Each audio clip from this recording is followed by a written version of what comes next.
Welcome to our deep dive, everyone. We're tackling the nonprofit sector, a research handbook today. Oh, this is a good one. It is. It's packed with so much. Really dense. Yeah, dense is a good word for it. But good. But good. Yeah, We're going to try to pull out some of the most interesting stuff for you guys, absolutely. especially when it comes to like the history and like the inner workings, even some of the myths surrounding nonprofits. Yeah, you're right about the myths. One of the first things that this book tackles is how we use terms like NGO and nonprofit, Right. almost interchangeably, Yeah. and how that's not really accurate. Okay, so let's dive right into that then. Okay. What is the difference? Because I'll be honest, Yeah. I've been guilty of using them interchangeably. Oh, yeah, for sure. And it seems like everyone does. I think so, and it's understandable, but this book makes a really good point about how Okay. while we tend to associate NGO with international development, and especially in developing countries, Right. it doesn't really cover the full range of what nonprofits do. So you're saying NGO is more like a specific type of nonprofit Yes. rather than like a catch-all term. Exactly. And it leaves out a lot, like philanthropic foundations, local community groups, Right. even those like self-help organizations that are so crucial in a lot of places. Yeah, absolutely. And that makes me think about another term we hear all the time. Yes. Philanthropy. Mm-hmm. Is that as straightforward as it sounds?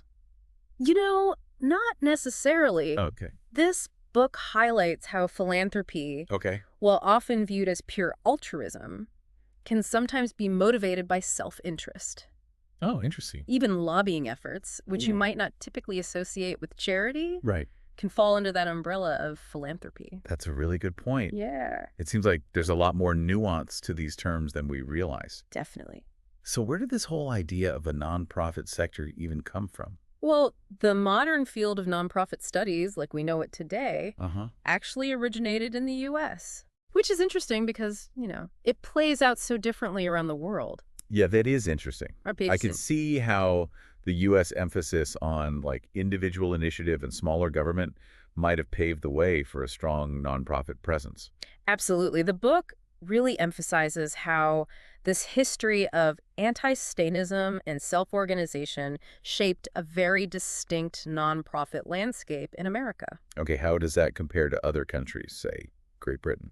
So in Britain, the evolution of the nonprofit sector was quite different. Okay. It kind of emerged alongside social welfare programs provided by the government, Oh, interesting. sometimes even in competition with them. So instead of filling a void left by limited government, Right. it was more about working within those existing social structures Yes. and sometimes pushing for change within them. Yeah, you got it. Okay. And this highlights a really important point that the shape and function of nonprofits are like deeply influenced by those historical and cultural contexts. That makes a lot of sense. Yeah. And speaking of context, the book also spent some time on this concept of civil society. Yeah, civil society. And I have to admit, I'm not always clear on what that term truly means. Yeah, I think civil society can definitely be a bit of a fuzzy concept. Okay. It's often used as this kind of shorthand for all the good stuff that happens when people come together outside the realms of like government and the market. So it's like that space where people voluntarily organize themselves Yes. to pursue shared goals, Mm. make their communities better. Precisely. The book actually defines it as the space between family, state, and market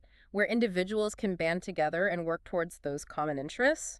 Think of it as like the engine of collective action, fueled by things like volunteerism, advocacy, community initiatives. And this concept of civil society has been around for a while, right? It's been around for much longer than you might think. Oh, okay. The book traces it back to 18th century Europe with thinkers like Adam Smith and Alexis de Tocqueville Wow. already recognizing its crucial role in a well-functioning society. So it's not just some trendy buzzword. No. It's a foundational concept Yes. with deep roots. Deep roots in Western thought, yeah. Wow, that's really interesting. And it's a really powerful framework for understanding the role that nonprofits play in modern society. Absolutely. They're not just these isolated entities. Right. They're part of this larger ecosystem Exactly. of civic engagement and collective action. Yeah, that's a great point.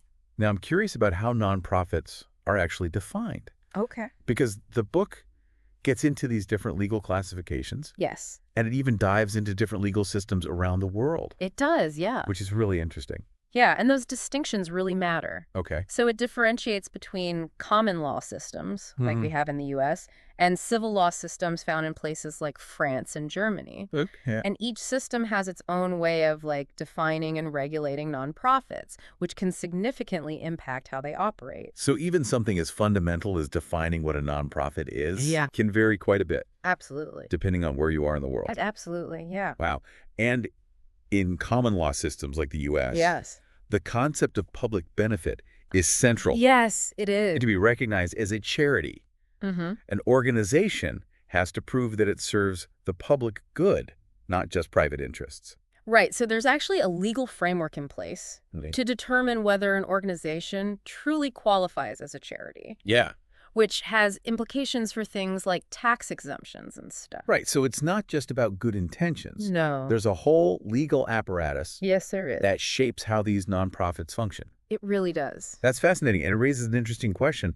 Is there a difference in how nonprofits operate Yes. compared to, say, for-profit businesses? Yeah. Does that legal structure actually translate into different behaviors and outcomes? That's a great question, and it's one that the book tackles head on. Okay. It actually examines studies comparing nonprofit and for-profit organizations in a variety of sectors, looking for evidence of whether that nonprofit label makes a real difference. So what did those studies reveal? Well, the findings are pretty fascinating. Okay. One study focused on childcare centers in Canada, Okay. and it discovered that nonprofit centers, on average, provided a higher standard of care Wow. compared to their for-profit counterparts. That's significant. Yeah, it suggests that the nonprofit structure, with its emphasis on public benefit and the absence of profit motives, might actually lead to better quality services. That's a really interesting finding. Yeah, and the book also looked at nursing homes, Okay. comparing for-profit and nonprofit facilities, Okay. and it found variations in things like patient satisfaction, Okay. the use of waiting lists versus pricing strategies, Interesting. and even staff turnover rates.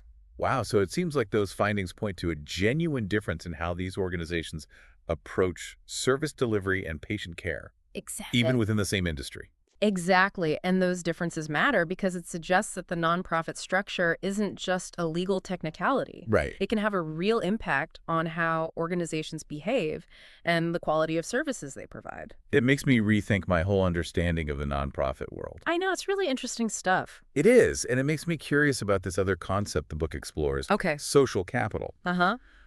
What exactly does that mean in the context of nonprofits? So social capital is a really interesting concept. Okay. And the book argues that it's a crucial resource that nonprofits tap into. Think of it as like the network of relationships, trust, and shared values within a community. Okay. It's kind of like the glue that holds things together, allowing people to work together and achieve those common goals. So it's not just about warm, fuzzy feelings. Right. It's a tangible asset that can be leveraged. Precisely. It's the foundation for cooperation, volunteerism, and collective action, all of which are essential for nonprofits to thrive. Right. The book even argues that without social capital, it would be almost impossible to achieve meaningful social change.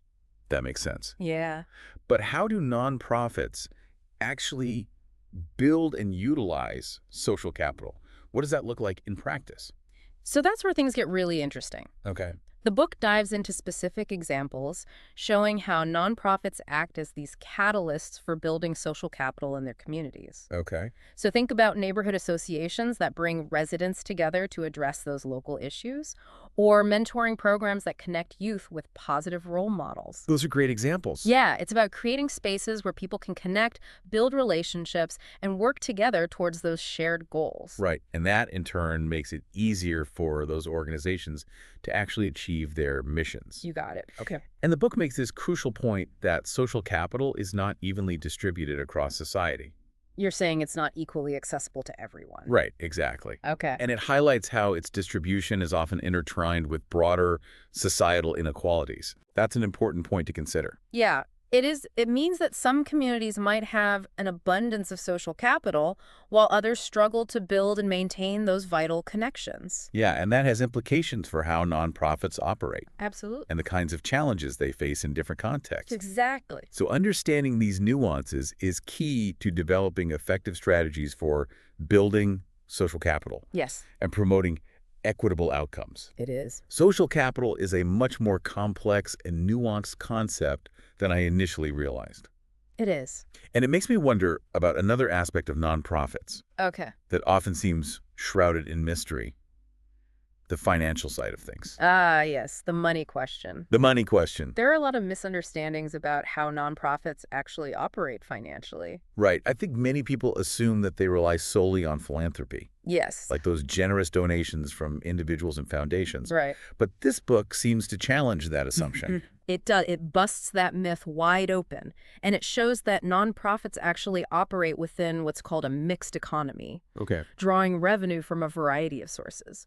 So it's not just about donations. No. What are some of those other sources of funding? Well, in the U.S., for example, a significant portion of nonprofit income comes from fees for services Okay. and government funding. Wow. In fact, the book highlights that private giving is actually the least important source of revenue for many organizations. Really? Yeah. That completely flips my understanding of nonprofit financing on its head. I know. It's surprising. I had no idea that government funding played such a large role. Yeah, it's a common misconception. Wow. And it gets to the heart of how integrated nonprofits are into the larger economic landscape. Right. They're not just these isolated entities relying on charity. Right. They're actively engaged in market activities, Okay. generating income through fees, contracts, partnerships. That's fascinating. Yeah. So it's more about a diversified approach to funding, balancing different revenue streams to achieve sustainability. Exactly. Right. And the book kind of delves into how this mixed economy plays out in different contexts, Right. highlighting the challenges and opportunities for nonprofits as they navigate this really complex financial terrain. It's a reminder that they aren't just driven by altruism. No? They're also operating within a real-world economic context, Yes, they are. making strategic decisions about resource allocation and financial sustainability. Exactly. And understanding those dynamics is key to appreciating the complexities of the nonprofit sector Absolutely. and ensuring its long-term viability. Now, one thing that's always struck me about nonprofits is their emphasis on mission statements. Uh-huh. It seems like every nonprofit has one, Oh, yeah, proudly displayed on their websites, marketing materials. for sure. But what's the real significance of these statements? Are they just feel-good slogans, or do they actually serve a practical purpose? You know, the book makes it very clear that mission statements are far more than just marketing fluff. They play a really crucial role in defining a nonprofit's purpose, Okay. shaping its strategy, and guiding its actions. So it's about articulating the why behind the organization's existence. Exactly. The reason it does what it does. It is. It's kind of like a compass, pointing the organization in the right direction, Right. making sure everyone's aligned towards that same goal. Mm. It's a powerful tool for decision-making, resource allocation, and even evaluating impact. That makes sense. Yeah. But how do you go from a broad mission statement to concrete actions? How does that translation happen in the real world? Well, that's where the book gets really practical. Okay. It examines the relationship between a nonprofit's mission, its core values, and the actual functions that it performs. Okay. And it uses real-world examples to kind of illustrate how this alignment works in practice. Okay. I'd love to hear an example. Okay, so one great example is Goodwill Industries. Their mission is to enhance the quality and dignity of life for individuals, families, and communities on a global basis through the power of work. That's a powerful mission statement. It is. And it's clear how their programs, like job training and placement services, directly align with that mission. Exactly. The connection is clear and compelling. Right. And that alignment is crucial for building trust and credibility with donors, clients, and the public. Right. When an organization's actions consistently reflect its stated mission, it fosters a sense of authenticity and strengthens its impact. It's about walking the walk, not just talking the talk. Exactly. And it makes me wonder about another aspect of nonprofits that often intrigues me, the management side of things. Managing a nonprofit is a unique challenge, wouldn't you say? Absolutely. Yeah. It's not just about maximizing profits. It's about balancing those competing priorities, Right. navigating complex stakeholder relationships, and achieving a social mission within often limited resources. You hit the nail on the head. It's tough. And the book dedicates a whole section to unpacking those complexities of managing these organizations. Offering these frameworks and tools for nonprofit leaders to kind of navigate these challenges. Okay, I'm all ears.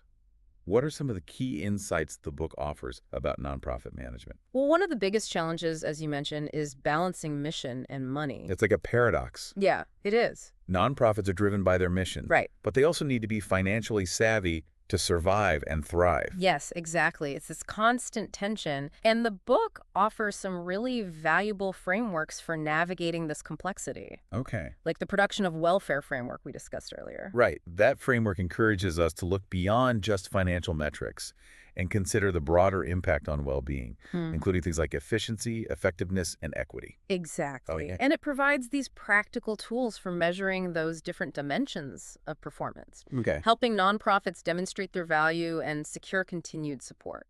So it's a more holistic approach Yes, to evaluating nonprofit success, it is. recognizing that it's not just about financial performance, Right.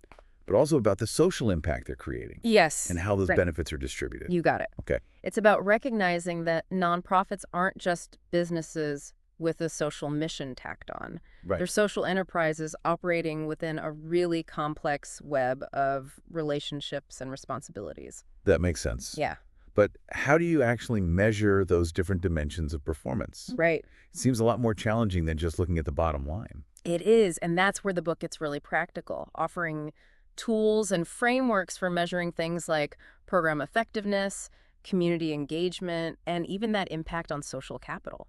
So it's about moving beyond those financial reports Yes. and developing metrics that capture the true essence of what nonprofits are trying to achieve. Precisely. And the book provides these case studies and examples of how nonprofits are using these tools to demonstrate their impact, secure funding, and continuously improve their operations. It seems like the field of nonprofit management is becoming increasingly sophisticated, It is. embracing those data-driven approaches and developing new ways to measure and demonstrate the value they bring to society. Absolutely. And that evolution is essential for the sector to thrive in a rapidly changing world. Speaking of a changing world, I'm curious about how nonprofits are adapting to the rise of technology and the increasing interconnectedness of our world. Yeah, technology is both a challenge and an opportunity for nonprofits. Can imagine. On the one hand, it disrupts those traditional ways of doing things Right. and requires organizations to constantly adapt. Think about how social media has transformed communication and fundraising strategies. Exactly. But technology also empowers nonprofits in incredible ways, Right. providing new tools for reaching audiences, mobilizing supporters, and delivering services more efficiently. So it's about harnessing those tools strategically to amplify impact. Yes. What are some of the ways nonprofits are doing that effectively? So the book provides some fantastic examples. Okay. Think about crowdfunding platforms that have democratized fundraising, Right. allowing small grassroots organizations to reach a global audience. That's a great point. Yeah, technology has really leveled the playing field in many ways. It has. And then you have mobile apps that connect people in need with social services, Right. data analytics tools that help track program outcomes, measure impact, even virtual reality experiences that raise awareness about social issues in these immersive ways. It's really exciting to see how nonprofits are embracing these advancements Yeah. and finding those creative ways to leverage technology for good. They are. It's a testament to their ingenuity Yeah. and their commitment to continuously evolving and adapting to meet the changing needs of the communities they serve. Now, I'm curious about another aspect of the nonprofit world that often seems particularly challenging: attracting and retaining talented staff. Yes. I imagine it can be difficult to compete with the higher salaries and benefits often offered in the for-profit sector. It's definitely a challenge, but nonprofits have their own unique advantages Okay. when it comes to attracting talent. What is this? They offer something that many for-profit companies struggle to provide: Okay. a sense of purpose, the opportunity to make a tangible difference in the world, Right. and a work environment that aligns with your personal values. It's about attracting individuals who are driven by something more than just a paycheck. Exactly. Okay. And the book explores the specific strategies that nonprofits use to recruit, motivate, and retain talented staff. Okay. And it's not just about offering competitive salaries and benefits, although those are important.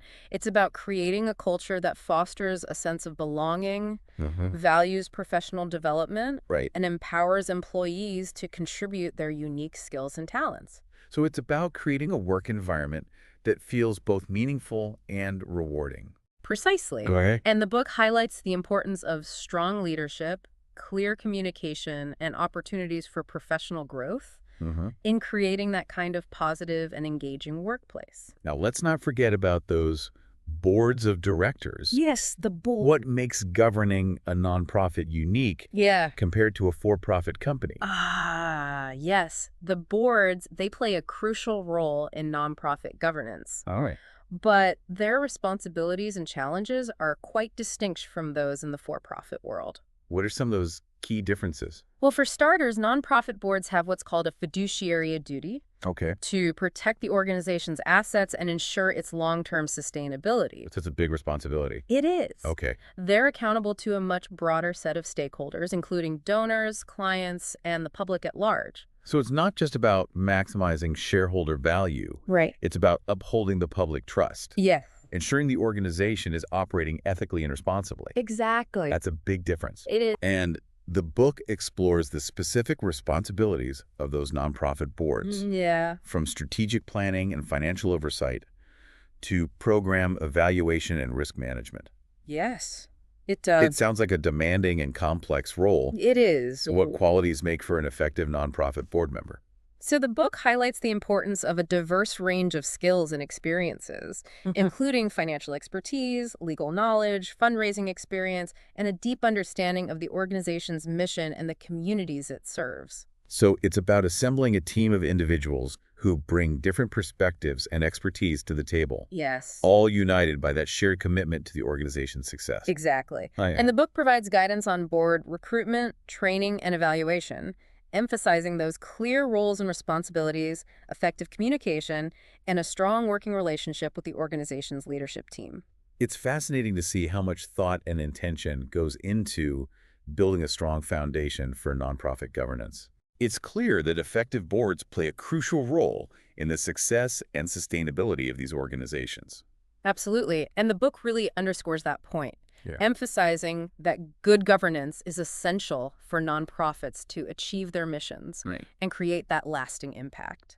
It's so important. It is. You know, as we're talking about this, it strikes me that this book really dives deep into the economic theories surrounding nonprofits, Oh, yeah? which I have to admit, I hadn't thought about it like that before. It's an aspect that often gets overlooked, Yeah. but it's really crucial for understanding how nonprofits function within that broader economic landscape. Right. The book challenges some of our basic assumptions about what defines a nonprofit. Okay, give me an example. I'm intrigued. Well, for instance, we tend to define nonprofits by their legal status, Okay. focusing on things like the non-distribution constraint, Mm-hmm. which prevents them from distributing profits to owners or shareholders. Right. But the book also explores what's called the economic definition, which centers on their financial behavior. So it's looking beyond that legal framework Yeah, and examining how they actually operate exactly. within the marketplace. Exactly. Yeah. And this leads to some fascinating questions about the role of nonprofits in a market-driven economy. Right. And the book explores various economic theories that attempt to explain why nonprofits exist Okay. and what unique value they bring to the table. Okay. I'm all ears. What are some of those theories? So one prominent theory is what's called the heterogeneity theory, Okay. which suggests that nonprofits arise to meet the diverse needs and preferences that might not be fully addressed by government or for-profit businesses. So it's about filling those gaps. Yes, Catering to those niche demands that might otherwise be overlooked. exactly. Makes me think of all those specialized nonprofits focused on things like rare diseases Yes. or preserving local historical landmarks. Yes, perfect example. Causes that might not attract enough market interest for a for-profit business to really pursue. Exactly, and the heterogeneity theory helps explain why such a wide array of nonprofits exist, Right. even within the same field. Right. It's about catering to that diverse tapestry of human needs and aspirations, Right. going beyond just what's profitable or politically expedient. That's a really compelling argument. Yeah. It suggests that nonprofits bring a unique value to society by addressing those unmet needs and representing those marginalized voices. Absolutely. Yeah. And the book delves into other economic theories as well, Okay. exploring concepts like entrepreneurship, Okay. stakeholder control, and even the inherent limitations of government to really meet all those social needs. That's really interesting. It's a fascinating journey through economic thought Yeah. that really illuminates the complexities of the nonprofit sector. So it's not just about warm and fuzzy feelings. No. There's a whole body of economic theory Yeah. that underpins the role of nonprofits in society. Exactly. And that theoretical understanding helps us appreciate the vital role they play in balancing market forces. Right. Promoting social equity and creating a more just and vibrant society. As you're talking about this, I keep thinking about the practical challenges Yes. of managing a nonprofit. Yeah, It seems like a constant juggling act, it is. trying to balance the mission with the financial realities. You're absolutely right. Yeah. The book doesn't shy away from the nitty-gritty of managing these organizations. Oh, okay. And one of the biggest challenges, as you mentioned, is that balancing act Right. between mission and money. It seems almost like a paradox. It is, yeah. Nonprofits are driven by their missions, Right. but they also need to be financially savvy Yes. to survive and thrive. It's a constant tension. Yeah. And the book offers some really valuable frameworks Okay. for navigating this complexity, like the production of welfare framework we talked about earlier. Right. That framework encourages us to look beyond just financial metrics and consider that broader impact on well-being, including things like efficiency, effectiveness, and equity. Exactly. And it provides those practical tools for measuring those different dimensions of performance, Right. helping nonprofits demonstrate their value and secure continued support. Speaking of support, I know fundraising is a perennial challenge for nonprofits. Oh, it is. It's the lifeblood of these organizations. It is. But it can also be incredibly demanding and competitive. It's a constant hustle. It is. But the book dives deep into various fundraising strategies, Okay. offering these insights into what works and what doesn't. Okay, I'm ready to take some notes. What are some of the key fundraising approaches that nonprofits use? Okay, well, one of the most common and often the most challenging is individual giving. Okay. And that could range from small online donations to major gifts from wealthy philanthropists. Right. It's all about tapping into that generosity and goodwill of individuals who connect with the organization's mission. So it's about building relationships, Yes. inspiring trust, and demonstrating the tangible impact of those contributions. Yes, but I imagine it's getting harder to stand out in the crowded landscape of online giving platforms and social media appeals. Oh, for sure. It's a very competitive landscape. Yeah. But the book highlights how successful nonprofits are using storytelling, personalization, Right. and data-driven approaches to engage donors and make their appeals more effective. So it's not just about broadcasting a message. No. It's about tailoring it to specific audiences Yes. and connecting with them on an emotional level. Exactly. Okay. And the book provides great examples of nonprofits that are doing this really well, Okay. using compelling narratives, donor testimonials, and impact reports to really demonstrate the value of their work. What about grants? Yes, I know many nonprofits rely heavily on grant funding, they do. especially smaller organizations. Yes, grants are another crucial source of revenue. Okay. And these could come from foundations, government agencies, Right. or even corporations with philanthropic programs. So it's about aligning your mission Yes. with the funding priorities Yes. of those grant-making organizations and crafting a compelling proposal that really showcases your impact and potential. You got it. Grant writing is an art form in itself, It is. requiring meticulous research, persuasive writing, and a really clear articulation of how that grant will actually make a difference. I've heard horror stories about the grant writing process. Oh, it can be intense. Yeah, it seems incredibly competitive and time-consuming. It can be, but the rewards can be significant. Right. And the book provides helpful strategies for streamlining that process, Okay. identifying the right funding opportunities, Right. and crafting proposals that really stand out from the crowd. Now, earlier you mentioned something intriguing, social enterprise models. That sounds like a very different approach it is. to generating revenue Yeah. for nonprofits. Social enterprises are definitely a growing trend in the sector, kind of blurring the lines between business and philanthropy. It's about creating businesses that generate revenue to support a social mission. So it's like using market-based solutions Yes. to tackle those social problems. Exactly. Give me an example. Okay, think about a nonprofit cafe that trains and employs homeless youth, Okay. providing them with those job skills and a pathway to self-sufficiency. Right. Or a fair trade clothing company that supports sustainable livelihoods in developing countries. Those are fantastic examples. Yeah. It's about finding creative ways to earn income Uh-huh. while still pursuing those core charitable goals. Exactly. Social enterprises offer a really powerful way for nonprofits to diversify those revenue streams, Right. reduce their reliance on those traditional funding sources, Yeah. and achieve greater financial sustainability. It seems like the nonprofit world is becoming increasingly entrepreneurial, It is. finding those innovative ways to blend mission and money. Absolutely. And the book explores the challenges and opportunities of this trend, Okay. highlighting the need for really careful planning, Right. strong business acumen, and a clear alignment between that enterprise and the organization's mission. Now, beyond financial resources, Yeah. attracting and retaining talented staff Mm-hmm. is crucial for any organization, Yes. especially nonprofits. Especially. And I've always admired the dedication and passion of people who choose to work in the sector, Uh-huh. often for lower salaries Yeah. than they could command elsewhere. It's true. Nonprofits often attract individuals who are driven by that deep sense of purpose, Right. the desire to make a difference, Yeah, and a commitment to social justice. it's inspiring. It is. But as you mentioned, competing with the salaries and benefits offered in the for-profit world can be a real challenge. It can be. It is. So how do nonprofits approach human resources? Okay. What strategies do they use to attract and retain those talented staff? So the book dives deep into that world of nonprofit human resources, Okay. offering insights into what makes these workplaces unique and what strategies are most effective for attracting and motivating those mission-driven individuals. I'm all ears. What are some of those key insights?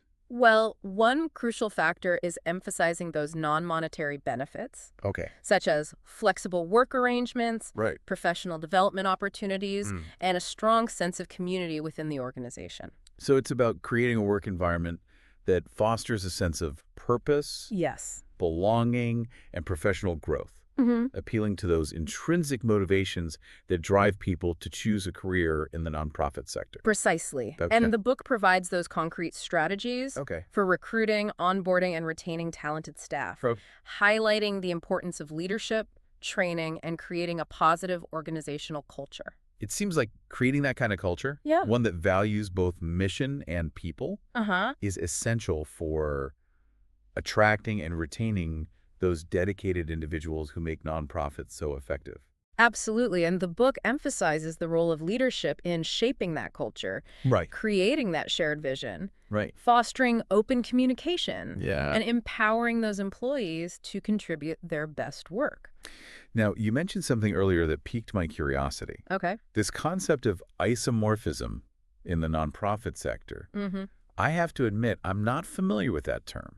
It's a fascinating concept Okay. that explains how nonprofits, despite their incredible diversity, Uh-huh. can sometimes start to resemble each other. Interesting. It's like this pressure to conform to certain norms or practices. So it's like a tendency towards homogenization, Right. even though nonprofits are supposed to be all about these unique missions and approaches. Exactly. Interesting. And the book identifies three main types of isomorphism: Okay. coercive, mimetic, and normative. Okay, I'm intrigued. Break those down for me. Okay, so coercive isomorphism happens when those external forces, like government regulations or funding requirements, push nonprofits to adopt certain practices. So it's like a do this or you won't get funded situation. Exactly. So it's about complying with those external pressures Right. to secure resources and maintain legitimacy. Gotcha. Then you have what's called mimetic isomorphism, Look. which occurs when nonprofits copy each other, Right. often in an attempt to appear legitimate or successful. It's like the if everyone else is doing it, we should too mentality. Exactly. They're kind of following the crowd, Right. adopting practices that seem to be working for others, even if they might not be the best fit for their organization. Interesting. And then finally, you have what's called normative isomorphism, Okay. which arises from that professionalization of the sector, Right. leading to the adoption of those shared values and standards. So it's like a this is the way things are done in the nonprofit world Yeah, exactly. mindset. Yes. Okay. And the book explores how these different forms of isomorphism can both benefit and hinder nonprofits. You know, promoting efficiency and legitimacy on the one hand, Right. but potentially stifling innovation and creativity on the other. That's a really good point. Yeah. It's a reminder that they don't operate in a vacuum. They don't. They're influenced by those external pressures and trends within the sector. Right. So finding that balance between conforming to those pressures Yeah. and maintaining your unique identity and approach Yes. is crucial. It is. Now, throughout our discussion, we've been touching on this idea of accountability. Yes. Accountability. It seems like it's become increasingly important for nonprofits to demonstrate their impact and operate transparently. Absolutely. You're absolutely right. Accountability is more crucial than ever, Yeah. especially as nonprofits face growing scrutiny from the public, donors, and government agencies. Right. The book emphasizes the need for transparency, Uh-huh. ethical behavior, Yeah. and a commitment to demonstrating results. So it's about holding nonprofits to high standards, ensuring that they're using resources responsibly and effectively, and proving that they're actually making a difference. Exactly. Yeah. And the book delves into various mechanisms for promoting accountability, Okay. from financial audits and program evaluations to public reporting of performance data and engaging those stakeholders in the evaluation process. So it seems like accountability is no longer just a box to check. No. It's an integral part of nonprofit operations. Yeah. And a key factor in maintaining that public trust. Absolutely. And the book really underscores the importance of embedding accountability into the very fabric of nonprofit culture and decision-making. Okay. It's not just about complying with those regulations. It's about embracing that culture of transparency, continuous improvement, and responsiveness to the needs of the communities that they serve. Now, I want to turn our attention to a specific type of nonprofit Okay. that often plays a significant role in supporting other organizations. Foundations. Yes, foundations. What are some of the key characteristics that set foundations apart from other nonprofits? So foundations are really unique in their focus on grant making. Okay. They typically use their endowments to provide financial support Right. to other nonprofits working in specific fields or geographic areas. So they're kind of like philanthropic investors, Yes, channeling resources to organizations on the front lines of social change. that's a great analogy. And I imagine their role is becoming even more important as other funding sources, like government grants, become increasingly scarce. Absolutely. Foundations are stepping in to fill those gaps, Right. providing that crucial support for innovative programs and initiatives that might otherwise struggle to secure funding. The book explores different types of foundations, right? Yeah. Could you give us a brief overview of that landscape? Yes, so you have independent family foundations, Okay. which are often established by wealthy individuals or families Right. to support causes they care about. Okay. Then there are corporate foundations, which are affiliated with companies and often focus on areas related to the company's business or community involvement. Right. And then you have community foundations, Okay. which are rooted in specific geographic areas Right. and support a wide range of local causes. So there's a whole ecosystem of foundations. Yes. Each with his own unique focus Yeah, and approach to philanthropy. exactly. And the book delves into the motivations behind foundation giving, It does. exploring that complex interplay of factors, ranging from pure altruism and social justice Right. to tax benefits Yes. and the desire to leave a lasting legacy.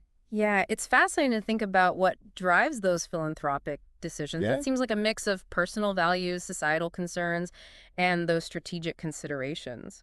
It's a multifaceted landscape for sure. Yeah. And the book encourages us to really critically examine those motivations, recognizing that even within that world of philanthropy, power dynamics and potential biases can influence funding decisions. That's an important point. It is. It's about ensuring that foundation giving is truly equitable Yes. and responsive to the needs of marginalized communities. Absolutely. Yeah. And the book highlights that growing movement within philanthropy to promote transparency, accountability, and a more participatory approach to grant making, Okay. involving communities in decision making and shifting those power dynamics. Those are encouraging trends. They are. It seems like the field of philanthropy is evolving, It is. becoming more inclusive and responsive to the needs and voices of those it seeks to serve. Yes, it is. Now, I know foundations play a crucial role in supporting the nonprofit sector, Yes. but I also know they've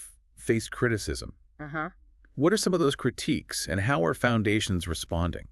Well, one common criticism is that foundations, Okay. with their large endowments Uh-huh. and often limited transparency, can wield disproportionate power within the sector. So there's a concern that those holding the purse strings might have too much influence over which causes get funded and how those resources are allocated. Exactly. Yeah. And the book really delves into those power dynamics, Sure. prompting us to consider how foundations can operate more equitably and transparently, Right. ensuring that their funding decisions are truly responsive to those community needs and priorities.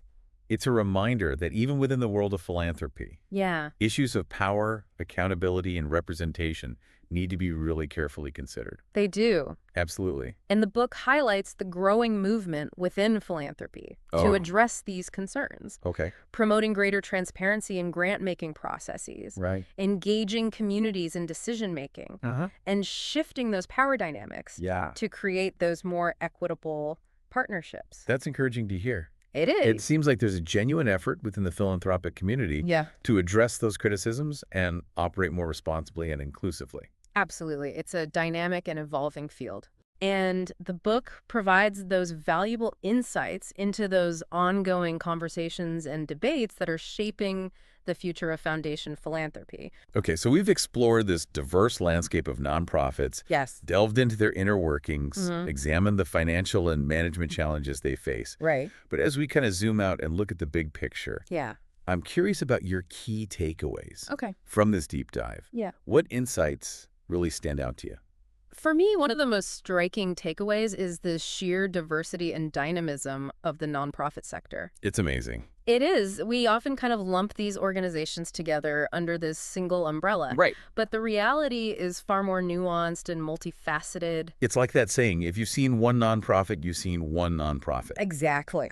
Each organization has its own unique mission, approach, and set of challenges. Absolutely. From tiny grassroots organizations to massive international NGOs, from arts groups to social service providers, the nonprofit sector encompasses this vast array of approaches, structures, and impact areas. It's massive. It is, and that diversity is a strength, Right. allowing the sector to adapt and respond to this wide range of social needs and challenges. It's like a vast ecosystem of organizations, Yeah. all working in different ways Uh-huh. to address the complexities of our world. They are.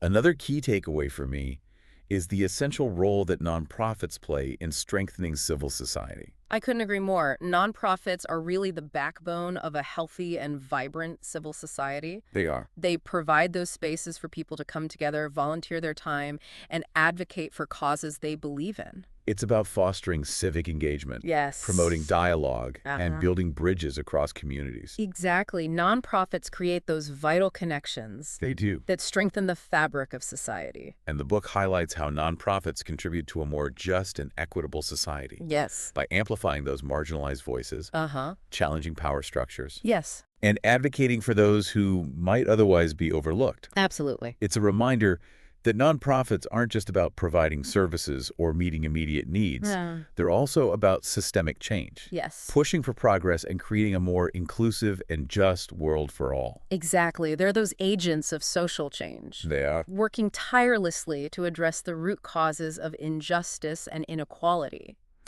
Now, one aspect of the nonprofit sector that I've always found fascinating and often perplexing Okay. is the relationship between nonprofits and government. Yeah, that's a complex one. It's complex. It seems like it's constantly evolving. It is. You're right. The book explores those complexities of that relationship, Okay. highlighting both the collaborative and adversarial dynamics that can exist. So on the one hand, nonprofits often rely on government funding Yes. and contracts to deliver essential services. Yes. But on the other hand, they might also challenge government policies Right. or advocate for alternative approaches. It's the delicate balance. It is. And the book provides valuable insights into how nonprofits can navigate this complex relationship, Yeah. advocating for their missions, Right. while also collaborating with government to achieve those shared goals. It seems like finding that sweet spot between partnership and advocacy is crucial for nonprofits to maximize their impact and influence. It is, exactly. Now, one final takeaway for me is the paramount importance of leadership. Yes, in the nonprofit world. absolutely. Leading a nonprofit is not for the faint of heart. It is not. It requires a unique set of skills, That does. a deep commitment to the mission, Uh-huh. and the ability to navigate a constantly evolving landscape. Yeah, it's a demanding but incredibly rewarding role. It is. The book highlights those unique challenges of nonprofit leadership, Okay. from navigating those complex stakeholder relationships Right. to balancing mission and money, Right. all while inspiring and motivating a team of dedicated individuals. And let's not forget about those passionate but often opinionated volunteers. Oh, yes, the volunteers. Managing volunteers effectively is a skill in itself, It is. It really is. requiring patience, diplomacy, and the ability to harness the energy and enthusiasm Yes. of those who are giving their time freely. Oh, absolutely. Volunteers are the lifeblood of many nonprofits. They are. And the book provides valuable insights into how to recruit, Ah. train, and retain those invaluable contributors. So what qualities make for an effective nonprofit leader? Okay. What does it take to thrive in this demanding and often chaotic environment? So the book identifies several key qualities, Okay. including vision, Okay. strategic thinking, Uh-huh. relationship building skills, Right. a deep commitment to the organization's mission, Right. and the ability to inspire and empower others. So it's about navigating ambiguity, Sure. making tough decisions, Mm-hmm. and staying focused on that long-term vision, Yeah. even when faced with those immediate challenges and limited resources. Exactly. It's tough. It is. And the book provides that practical guidance for those nonprofit leaders, Yes. emphasizing the importance of self-awareness, Mhm. continuous learning. Right. And building a strong team to really support the organization's goals. It's inspiring to see how dedicated and passionate nonprofit leaders are, Yes. using their skills and talents to make a positive difference in the world. They are the unsung heroes of our communities, They working tirelessly behind the scenes to address those social challenges and create a more just and equitable world. Now, one thing that really struck me in the book is the discussion of the nonprofit industrial complex. Yeah, that's a loaded term. It is. It's a term I've heard before, Uh-huh. but I'm not always clear on what it means or why it's relevant. It's a term that's often used critically Okay. to describe the growing interconnectedness between nonprofits, Okay. government, and even the private sector. So it's about recognizing that nonprofits don't operate in isolation. Right. They're part of this larger web of relationships and dependencies, Exactly. which can have both positive and negative implications. It can. Yeah. And the book encourages us to really think critically about those implications. Yeah. Both the benefits and the potential drawbacks of this increasing interconnectedness.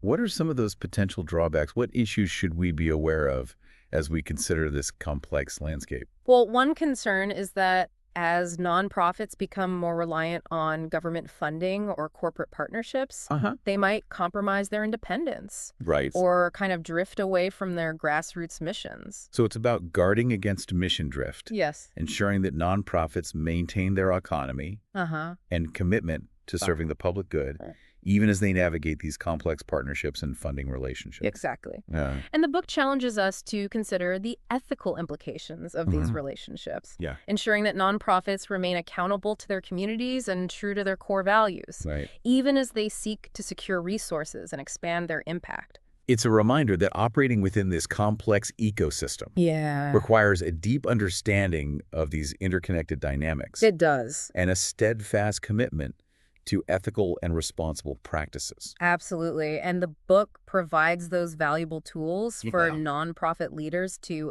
analyze these relationships, Yeah. make those informed decisions, Right. and chart a course that aligns with their missions and values, Right. even in the face of those external pressures. I can't imagine having this conversation without acknowledging the elephant in the room, Uh-huh. the role of technology in shaping the nonprofit sector. Yeah, technology is huge. It is. It seems like technology is transforming every aspect of how these organizations operate, It is. from fundraising and communication to program delivery and impact measurement. It's everywhere. It is. Technology is an undeniable force in the nonprofit world, Yeah. both a disruptor and an enabler. Right. And the book explores how nonprofits are leveraging these digital tools for everything, Right. from online fundraising and social media advocacy. To data-driven program evaluation Right. and mobile service delivery. It's about harnessing the power of the internet, social media, and data analytics Yes. to amplify impact Yeah. and reach those new audiences. Exactly. Think about crowdfunding platforms that have democratized fundraising, Right. allowing those small grassroots organizations to reach a global audience. Right. Or mobile apps that connect people in need with those social services in real time. Technology is breaking down barriers It is. and empowering nonprofits in these unprecedented ways. It is. It's really incredible. It's exciting to see how nonprofits are embracing these advancements and finding those creative ways to leverage technology for good. Absolutely. But I imagine there are also challenges Yeah. in keeping up with the constantly evolving technological landscape. Oh, for sure. The book highlights the importance of digital literacy, data security, and ethical considerations Right. in navigating the digital world. Right. Really important. Yeah. And it emphasizes the need for ongoing learning and adaptation as those new technologies emerge and the digital landscape continues to evolve. It seems like technology is both a blessing and a curse Yeah, kind of. for nonprofits, Yeah. offering those incredible opportunities Uh, while also demanding constant adaptation and innovation. it's a double-edged sword. It is. But the book expresses optimism Okay. that nonprofits, with their adaptability and commitment to those social missions, are well positioned to harness the power.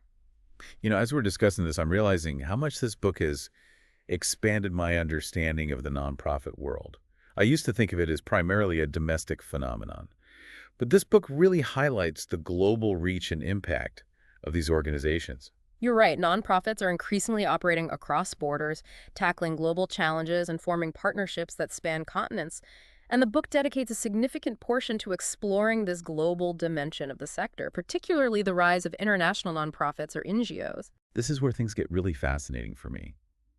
We've been talking about how nonprofits operate within specific countries. But what happens when those boundaries blur and those missions extend beyond national borders? It adds a whole new layer of complexity.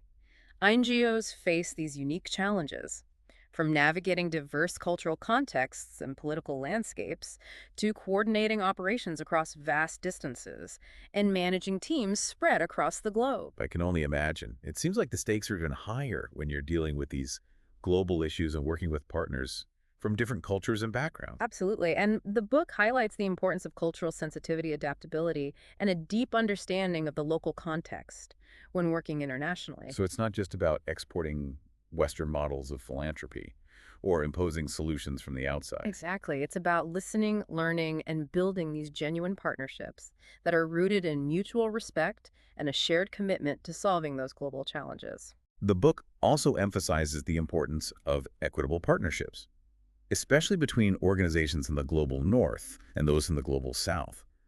Why is that distinction so important? Power dynamics are at play in any partnership, but those dynamics can become even more pronounced in these international collaborations, where those historical inequalities and resource disparities often exist. So it's about being mindful of those power imbalances and ensuring that partnerships are truly collaborative, not just another form of neocolonialism. Precisely. And the book highlights the need for transparency, accountability, and a genuine commitment to sharing power and decision-making in these international collaborations. It's about ensuring that the voices and priorities of organizations in the Global South are heard and respected, not just tokenized or marginalized. That makes a lot of sense. It's about moving beyond a donor-recipient model and embracing a more equitable and participatory approach to global development. Exactly. And the book showcases some inspiring examples of NGOs that are doing this well, working in genuine partnership with those local organizations, sharing that decision-making power, and ensuring that their interventions are locally driven and culturally appropriate. Those are encouraging examples. It seems like there's a growing awareness of these power dynamics Yeah. and a commitment to building those more equitable and effective partnerships across borders. Absolutely. And the book provides those valuable insights into how NGOs can navigate these complexities, fostering genuine collaboration and driving that meaningful change on a global scale. Now, the book also mentions something called transnational advocacy networks. What are those, and how do they fit into this global landscape of nonprofits? These networks are fascinating. They involve nonprofits, social movements, and individuals collaborating across borders to advocate for those specific causes. Think of campaigns to ban landmines, promote fair trade, or combat climate change. These networks often leverage the power of information sharing, mobilization, and even shaming tactics to influence policy and change behavior. So it's like a global web of activists, nonprofits, and concerned citizens, all united around a common goal and using their collective power to push for change on a global scale. Exactly. And these networks have become increasingly influential in recent years, leveraging that power of social media, online organizing tools, and global communication platforms to amplify their messages, mobilize supporters, and hold those powerful actors accountable. It's incredible how technology has empowered these movements, allowing them to connect across borders, share information, and coordinate actions in ways that were unimaginable just a few decades ago. It's truly a game changer, and the book highlights how these transnational advocacy networks are reshaping that global landscape, Hmm. challenging those traditional power structures, and driving that progress on some of the most pressing issues facing humanity. It's a reminder that change doesn't always come from the top down. It can also emerge from these grassroots movements, connecting across borders, building solidarity, and demanding action from those in power. Absolutely. And these networks are a testament to the power of collective action, the unwavering commitment of individuals and organizations working together to create a more just and sustainable world. Okay, so we've explored this incredible landscape of nonprofits, from local community groups to international NGOs and these powerful transnational advocacy networks. We've delved into their inner workings, examined their challenges, and celebrated their achievements. But as we wrap up this deep dive, I'm left with one big question. What does the future hold for the nonprofit sector? That's the million-dollar question. And the book doesn't shy away from addressing it, concluding with some thought-provoking reflections on the future of these vital organizations. So what's the outlook? Is the nonprofit sector poised to thrive, or are there those storm clouds on the horizon? The book acknowledges that the sector faces a myriad of challenges, from funding constraints and political polarization to evolving technological landscapes and the increasing complexity of those social problems. So it's not all sunshine and roses. Nonprofits have their work cut out for them. That's for sure. But the book also expresses a sense of cautious optimism, suggesting that nonprofits are uniquely positioned to address those emerging challenges of the 21st century. What makes them so well suited for this moment in history? Their adaptability, their innovation, their deep connection to communities, and their unwavering commitment to those social missions. These qualities make nonprofits those essential partners in tackling those complex issues like climate change, inequality, and technological disruption. So it's about harnessing those strengths, those core values that have always driven the nonprofit sector to navigate the complexities of a rapidly changing world. Exactly. And the book calls on nonprofits to embrace innovation, collaboration, and a data-driven approach to maximize their impact and ensure their long-term sustainability. It's a call to action, a reminder that nonprofits have a vital role to play in shaping a more just equitable and thriving future for all. Well said. The nonprofit sector is a dynamic force for good in the world, and its future is bright. But it's up to all of us, not just those working within the sector, to support these organizations, amplify their voices, and contribute to their success. So, as we conclude this deep dive into the world of nonprofits, what's one key takeaway you hope our listeners will walk away with? I hope they'll come away with a deeper appreciation for the vital role these organizations play in our communities and in the world at large. They're not just service providers or charity organizations, they're agents of social change, drivers of innovation, and champions for those who might otherwise be overlooked. And for our listeners who are inspired to get more involved, what advice would you give them? Where should they start? There are countless ways to engage. Volunteer your time, donate to a cause you care about.